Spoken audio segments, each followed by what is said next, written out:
अर्थ में प्रतिबंधित नहीं हुआ है। तो यानी इसका अर्थ ये है कि राज्य हमको खतरनाक नहीं मानता, हम भले अपने को बहुत खतरनाक समझते हैं। दूसरी बात यह है कि रचना सत्ता रचना से नहीं घबराती, विचार से घबराती। अरुंधति रॉय यहां नहीं है, उनके उपन्यास पर किसी को आपत्ति नहीं। अंग्रेजी में लिखा गया भारतीय उपन्यासों में महत्वपूर्ण कृति है, उस पर कोई आपत्ति नहीं। जब उन्होंने अपने विचार व्यक्त करना शुरू किए निबंधों में और वक्तव्यों में और कुछ अपनी कारगुजारियों से, तब आपत्ति शुरू हुई और वो राष्ट्रीय सुरक्षा के लिए खतरा बनना शुरू हो गई।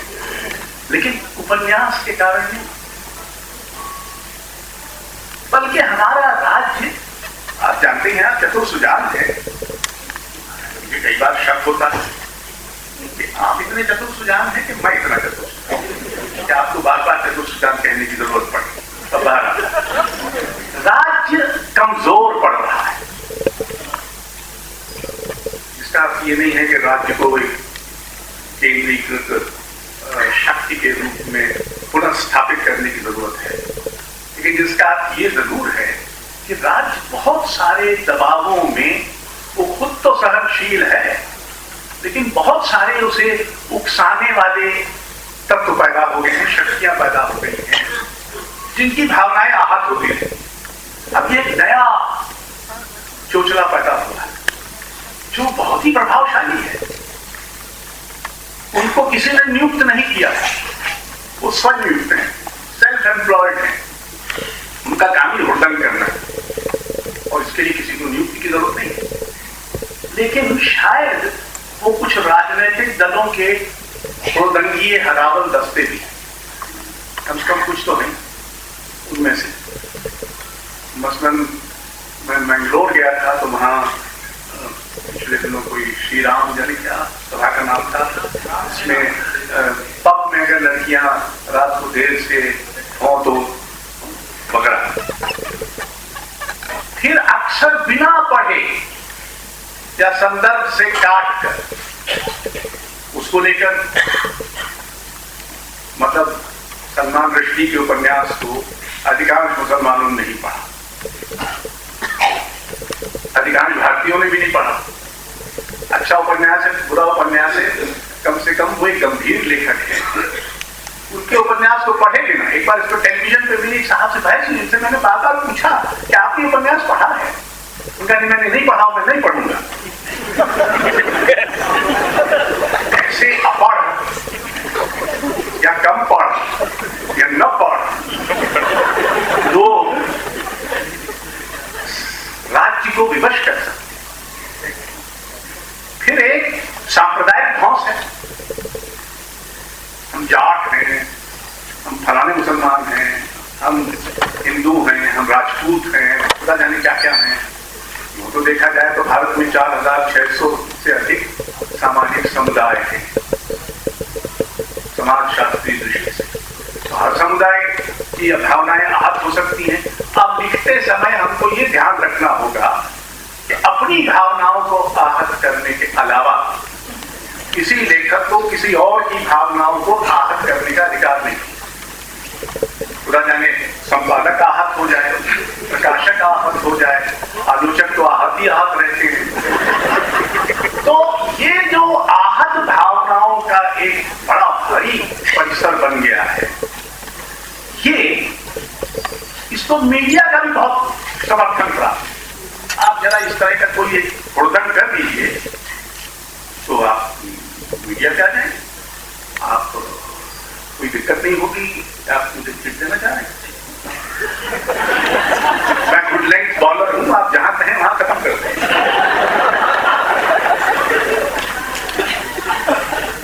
तो इस तरह के जो बिना खर्च इलेक्ट्रॉनिक मीडिया पर आने की सुविधा हुड़दंगों को मिली हुई है, वो भी अद्भुत है। बाकी सबको तो खर्च वर्च देना पड़ता है, लेकिन इनको तो मीडिया अपने आप ही लोक लेता है। और ये असल में लोकतंत्र की मर्यादाओं को सिकोड़ने, सख्त बनाने और असहिष्णु बनाने में बहुत निर्णायक भूमिका दुर्भाग्य से निभा रही है। और इसके पीछे तो राज्य अक्सर प्रतिबंध की ओर अगर कभी प्रवृत्त भी होता है तो इन हुड़दंगियों के कारण। कोई नहीं पूछता कि तुमको किसने अधिकार दिया है उस पूरी जाति या उस संप्रदाय या उसके लिए बोलने का, लेकिन वो बोलते हैं, दंगे की चोट पे बोलते हैं और हम सुनते हैं। आजकल तो हम और कुछ करते भी नहीं, वैसे भी सुनते और देखते हैं।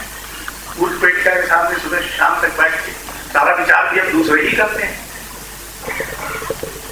अब जो सिविल समाज है वो चुप रहकर, निष्क्रिय रहकर इस तरह की प्रतिबंधात्मक कार्रवाई को समर्थन देता है। क्योंकि वो चुप है।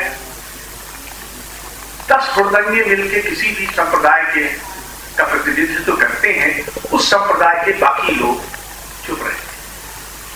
बहुत कम ऐसा होता है कि उस संप्रदाय, उस जाति या उस समूह के व्यापक जो समाज है वो अपनी आवाज उठाए।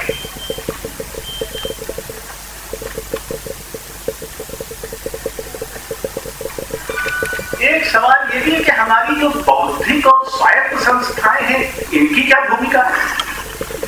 विश्वविद्यालय और भी बहुत सारे स्वायत्त संस्थाएं हैं जो राज्य पोषित हैं, राज्य से धन पाती हैं, लेकिन काफी उनका रिकॉर्ड बहुत ही दुर्भाग्यपूर्ण और खराब है। मैं जब कुलपति था तो ये गुजरात का नरसंहार हुआ तो हमने राजेंद्र यादव वगैरह सब साथ आए थे, प्रगतिशील जनवादी इत्यादि लोगों ने एक दर्शन किया, राष्ट्रपति भवन गए और नरेंद्र मोदी सरकार को भंग करने की मांग इत्यादि की। कुलपति के नाते मैंने बाकी कुलपतियों को, केंद्रीय विश्वविद्यालयों के और जो भी कुलपतियों को एक पत्र लिखा, ये एक संकट का अवसर है और हम बौद्धिक नेतृत्व हमें देना चाहिए, इसकी समय नैतिक जरूरत है। मुझे तो खैर आश्चर्य नहीं हुआ, संभवतः आपको भी नहीं होगा कि किसी कुलपति ने जवाब भी नहीं दिया। कुछ करना कुछ नहीं।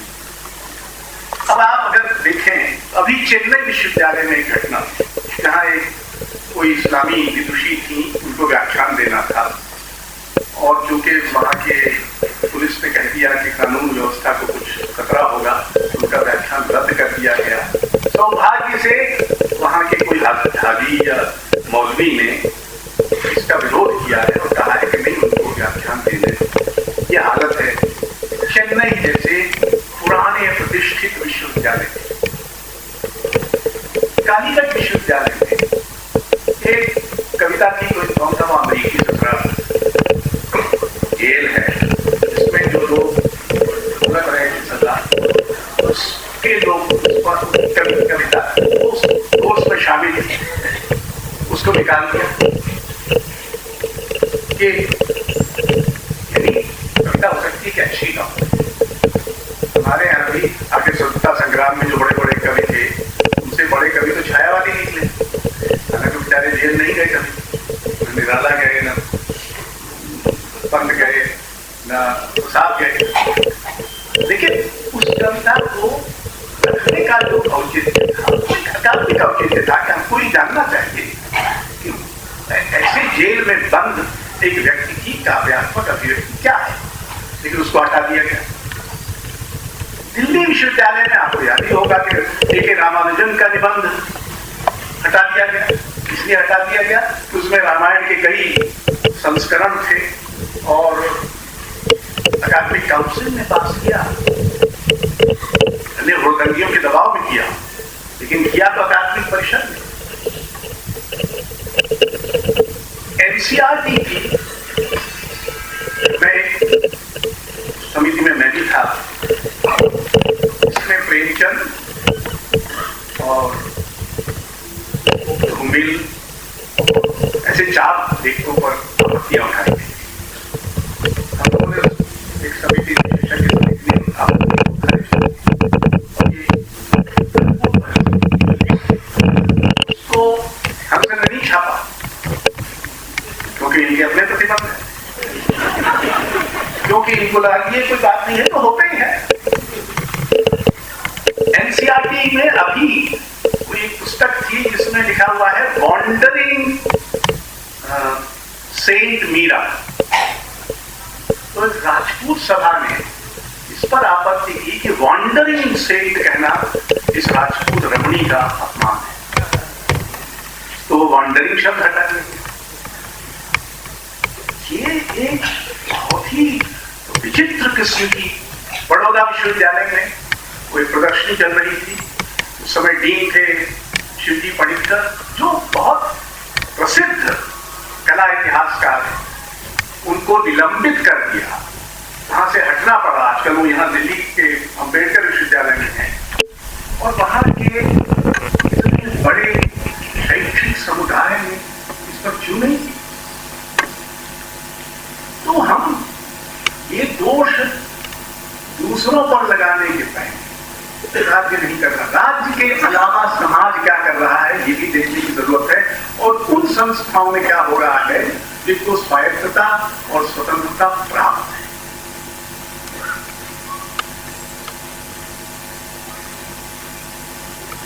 अगर मैं कई बार ये सोचता हूं कि अगर हमारे साहित्य पर प्रतिबंध नहीं लगा तो खैर सौभाग्य की बात है कि अच्छा ही है कि नहीं लगा, लेकिन क्या इसका एक अर्थ ये है कि हम बहुत ही सुरक्षित चौहद्दी में काम करने के अभ्यस्त हो गए।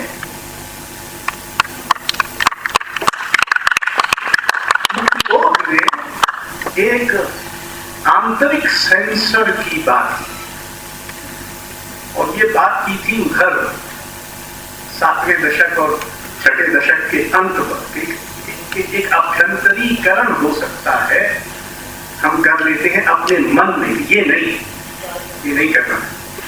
तो क्या ऐसा हो गया है, इस पर भी हमें विचार करना चाहिए।